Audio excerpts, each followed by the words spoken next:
Anong mensahe ang kailangang marinig ng mga Virgo? Mula October to December 2024. Pwedeng nangyayari na to o mangyayari pa lang. Kung hindi man para sa inyo tong magiging reading, baka para sa someone na malapit sa inyo o sa someone na kakilala nyo mismo. Baka may lumabas na gender mamaya, gawin nyo na lang. Energy, masculine at feminine energy. Pwede rin naman na huwag nyo nang pansinin ang gender.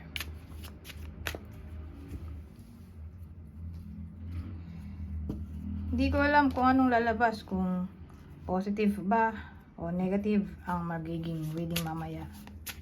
Depende sa kung anong mapipick up kong energy.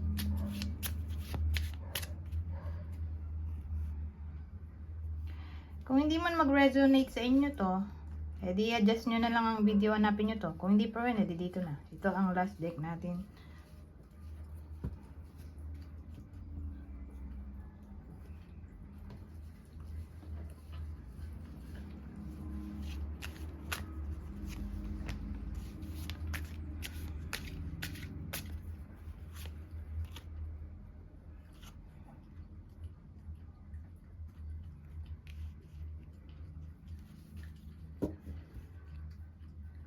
So,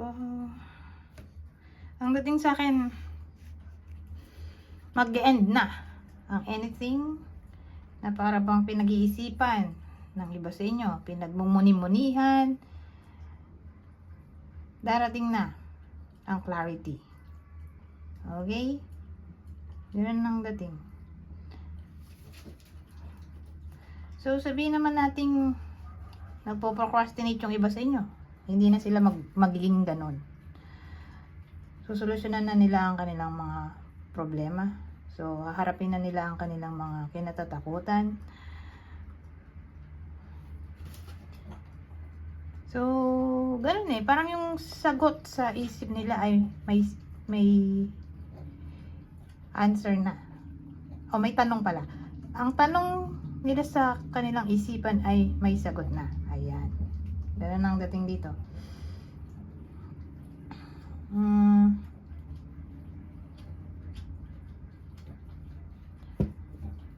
Parang yung wisdom darating na. Okay? So, sa madaling salita, may karmic lesson yung iba sa inyo nakakaharapin o kinakaharap na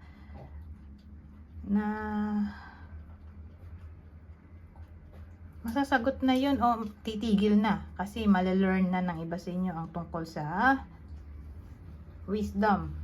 Okay? Tungkol dun sa karmic lesson. Dagdagan pa natin.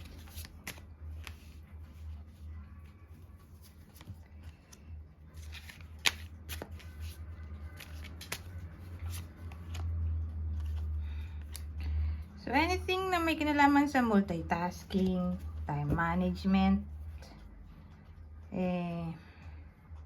magiging successful. So, yung iba sa inyo kasi, hindi lang isa ang source of money. Kung baga marami siguro na pinagsasabay-sabay nila. So, kung ganun man, wala namang magiging problema kasi nandito ang Wheel of Fortune.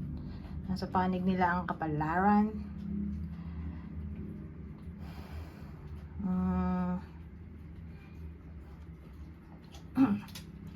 Ano pa? Mababalance nila ang kanilang dapat i-balance.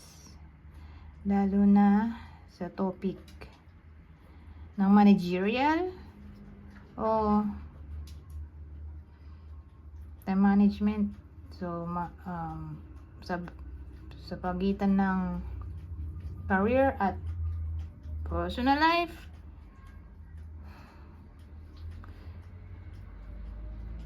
so magiging busy yung iba sa inyo. At ang maganda kasi yung hard work nila magbubunga dahil nga ito continuous kasi nilang ginagawa. So ito may prosperity tayo dito. Fortune in general. Kaya nga Wheel of Fortune.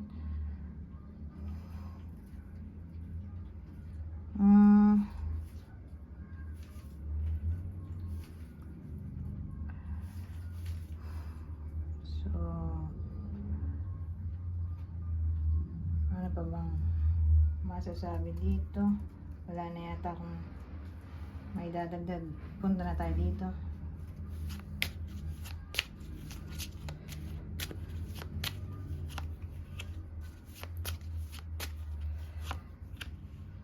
Wow, mensahe tungkol sa money. Malaki ang chance. Messenger, money. So, may magpapadala sa iba sa inyo ng money o magbibigay siguro.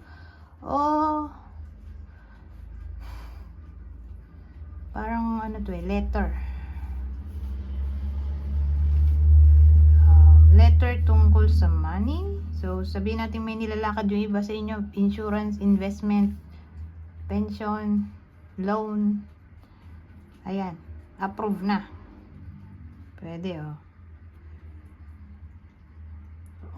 anything na may kinalaman sa money. Ganun. Basta may communication na lang na paparating. At ang communication ay tungkol sa money.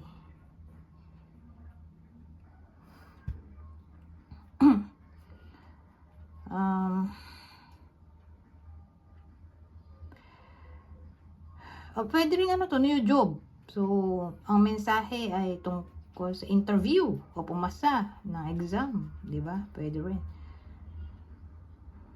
Kung nag-apply o mag-a-apply pa lang. So, sa madaling salita, importanteng mensahe tungkol sa money. O baka bill to na kailangan bayaran.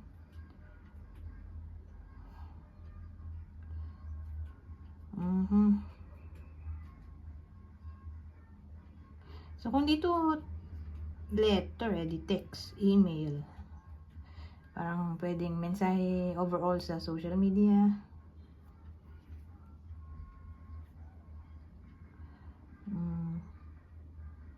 Anyways, pupa tayo na ibang detalye. Love. May love tayo. Despair. Despair. Nangyari naman. So, yung despair tungkol sa love kasi sila yung magkasama dito. Parang may problemang paparating para sa iba sa inyo at tungkol sa love. Pwede rin namang problema hindi matapos-tapos o hindi malampasan. Parang sad news ba?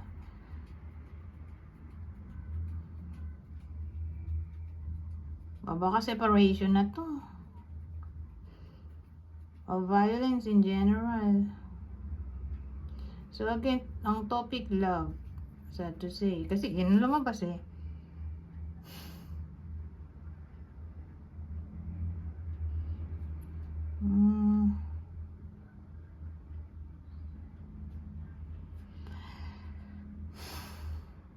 O jealousy siguro.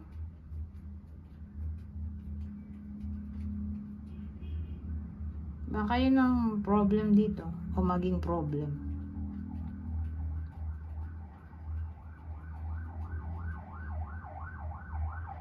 So again, may someone na magiging depressed dito.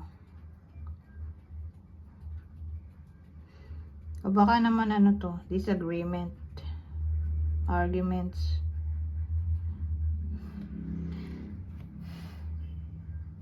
Anyways, i-clear natin yan. Sino yung tatamaan ng problemang to tungkol sa love na in a relationship.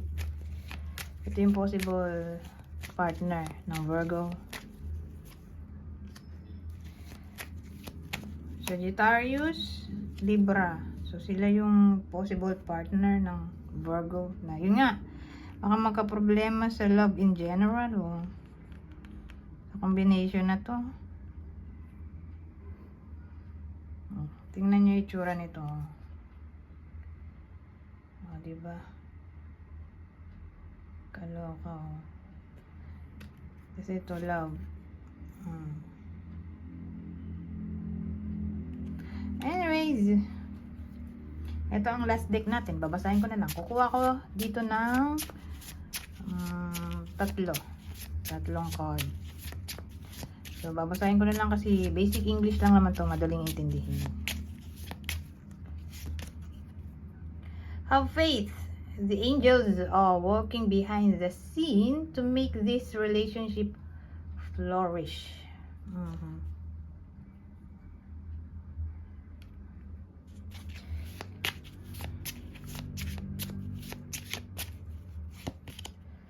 Oh, ito na talaga. Oh, kahit dito eh. Oh, yung kanina, itong dalawang to.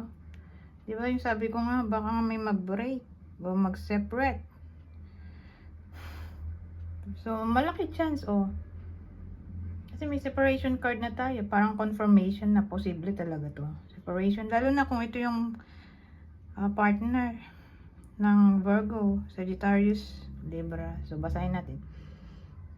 Separation. Time apart from your partner is on the horizon. O, pwede rin naman ganito.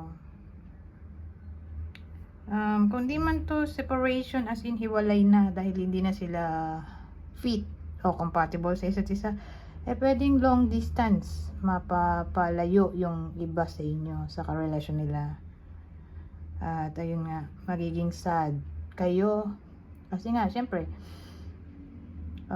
mapapahiwalay kayo sa partner niya for some reason, maybe due to work o ma-relocate yung partner o kayo.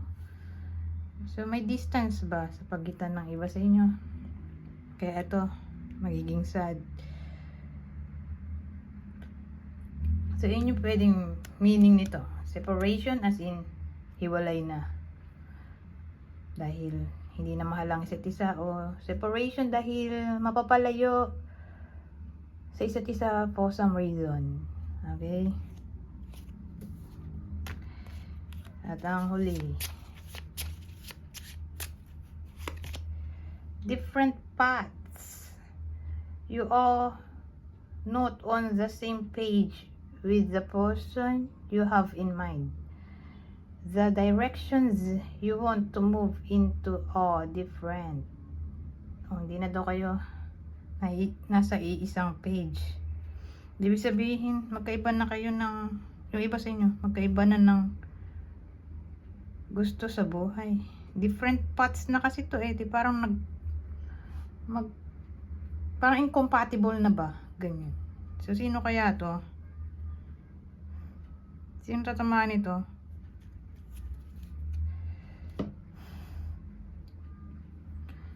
O pwedeng unrequited love na to. So, sino yung person na tatamaan ng reading na to? Person ng Virgo. Okay? Dito sa card na to. Ito yung possible partner. Scorpio o Aquarius. Anyways, hanggang dito na lang. Goodbye for now.